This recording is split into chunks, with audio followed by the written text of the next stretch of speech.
vient de voir donc qu'on avait la subduction de la lithosphère océanique par deux grands processus. Mais quel est le lien entre la lithosphère océanique qui rentre en subduction et le mouvement des plaques lithosphériques qui est quand même notre question de base? Or, je ne pense pas que ça soit forcément facile de voir le lien entre les deux. En fait, notre lithosphère océanique qui rentre en subduction, ça va tirer l'ensemble de la lithosphère océanique et ce qui va finalement créer la zone de divergence au niveau de notre dorsale médio-océanique.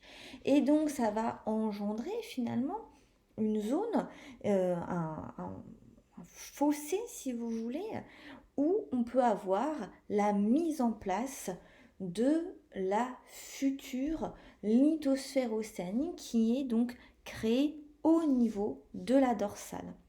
Alors ça, c'est un processus qui alimente réellement le déplacement des fonds océaniques, puisque les roches formées au niveau de la dorsale vont s'éloigner de part et d'autre de la dorsale. Et donc ça va vraiment être encouragé par notre lithosphère océanique qui peut rentrer en subduction.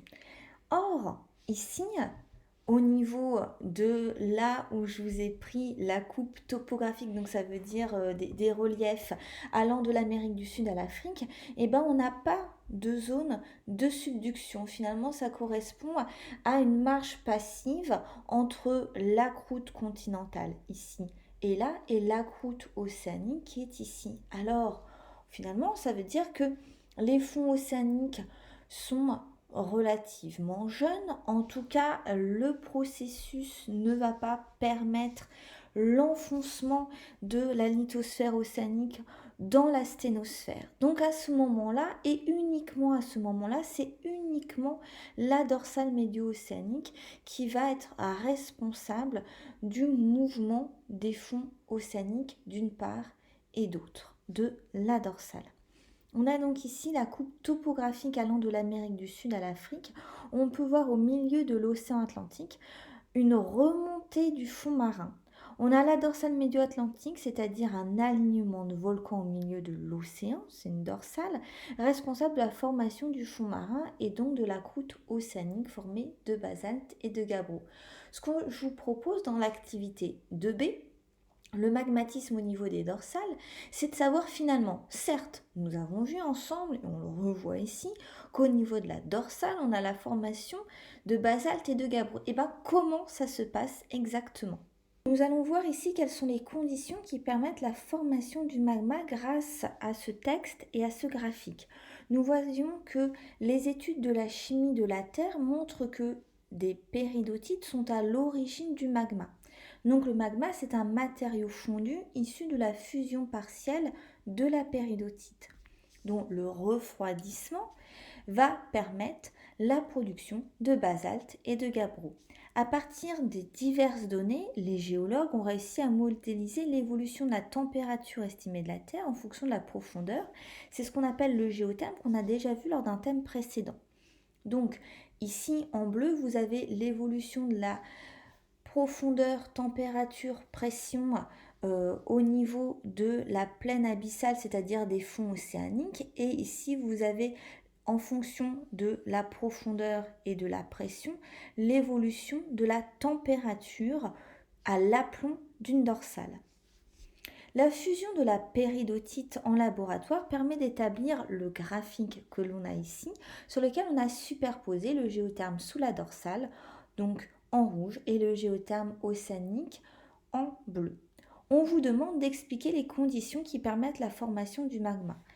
J'avoue que le graphique est un petit peu difficile à bien comprendre. On a un premier domaine ici où les roches sont solides. Donc ça correspond à une certaine profondeur, pression, température. On a également ici une zone où on aurait des roches qui seraient entièrement liquides. Or, on voit que le géotherme sous la dorsale, mais également le géotherme sous la plaine abyssale, ne passe pas du tout dans ces conditions. En fait, ce sont des conditions uniquement théoriques.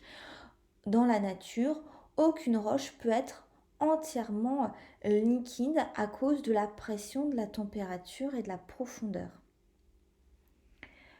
Par contre, entre le milieu entièrement solide et le milieu entièrement liquide, nous avons le milieu liquide plus solide, c'est-à-dire un milieu où la pression et la température seraient telles qu'on peut avoir une fusion uniquement partielle de la roche. Or, ici, nous voyons que, par exemple, pour une température qui est autour de 1400 degrés Celsius, donc pour une même température, j'ai une pression différente en fonction du géotherme étudié. Si j'étudie le géotherme sous la plaine abyssale, je vois que pour 1400 degrés, j'ai une profondeur donc d'à peu près 100 km et une pression ici de 3 gigapascales. Certes. Donc, on est dans le domaine solide. Alors que au-dessus, ici, je vois que pour une même température autour de 1400 degrés Celsius, j'ai une profondeur qui est beaucoup plus superficielle. Vous voyez, on est aux alentours d'une vingtaine de kilomètres, on va dire, pour une pression qui est beaucoup moins importante. Cette notion de pression qui est faible va être importante et va apparaître dans le bilan.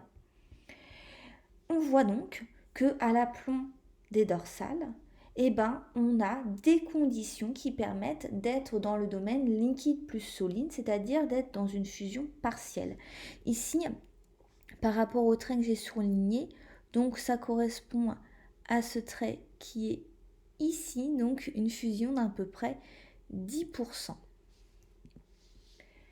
Je vous ai indiqué dans un tableau les différentes données, c'est-à-dire que pour la plaine abyssale et sous la dorsale, en fonction de la profondeur, nous avons une péridotite qui n'est pas à la même température. Alors je vous rappelle que la péridotite, c'est la roche du manteau, donc on trouve sous la discontinuité du mot, sous la croûte océanique, c'est à peu près à partir de 10 km de profondeur.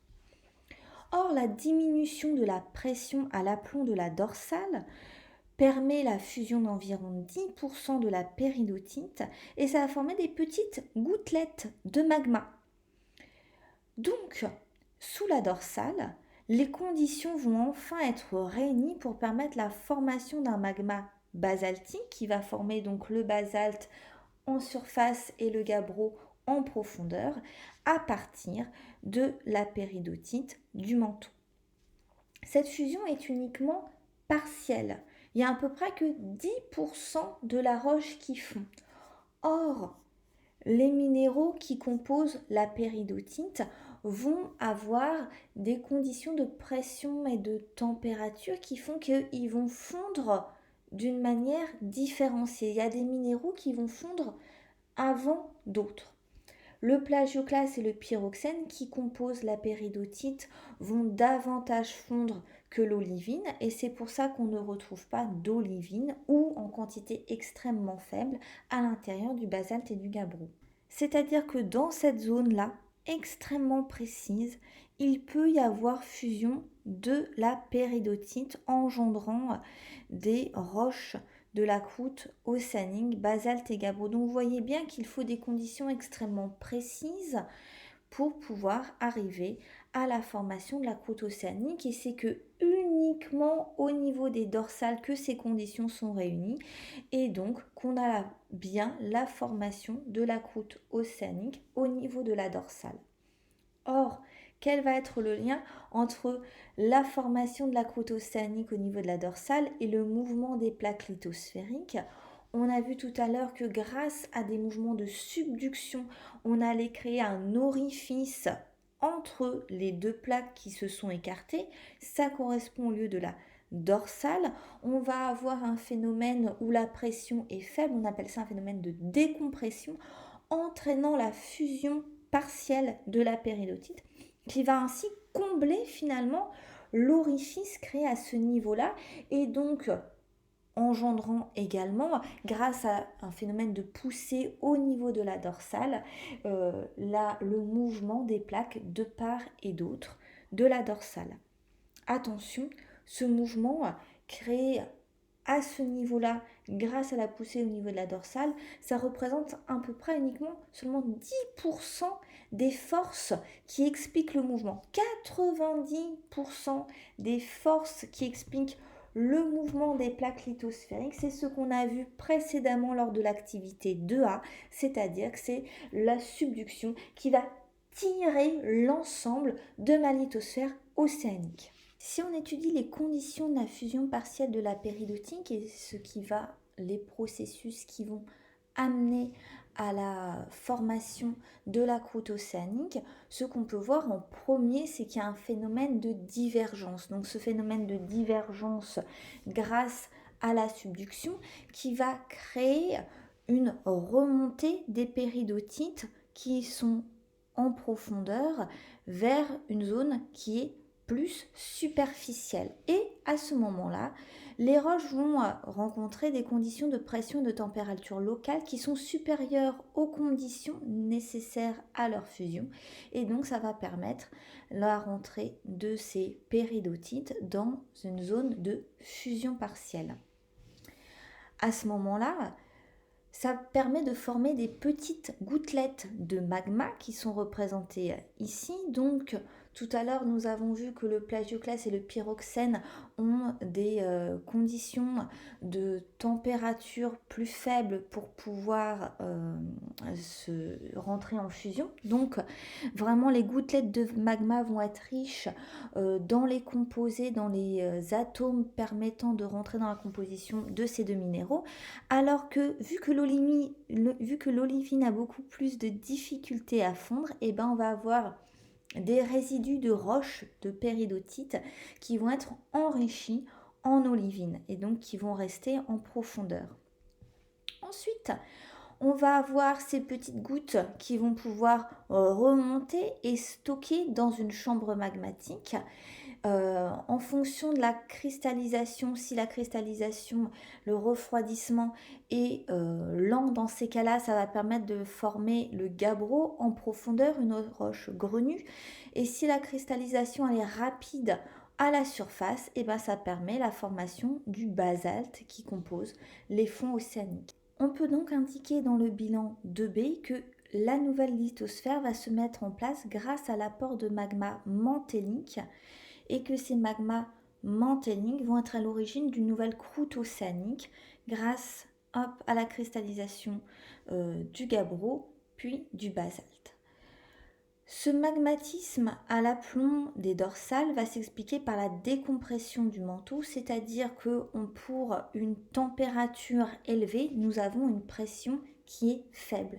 Et c'est grâce à l'étude de ce graphique qu'on a indiqué cela et qu'on a bien la fusion partielle. Or, vu qu'on a formation du basalte et du gabbro, grâce à ce magmatisme vertical par rapport au dorsal et que la croûte océanique forme la lithosphère avec le manteau supérieur lithosphérique, ça permet bien donc de mettre en place une nouvelle lithosphère au niveau de la dorsale. Lithosphère qui va s'éloigner au fur et à mesure de la divergence créée par la subduction des plaques à l'extrémité opposée de celle-ci.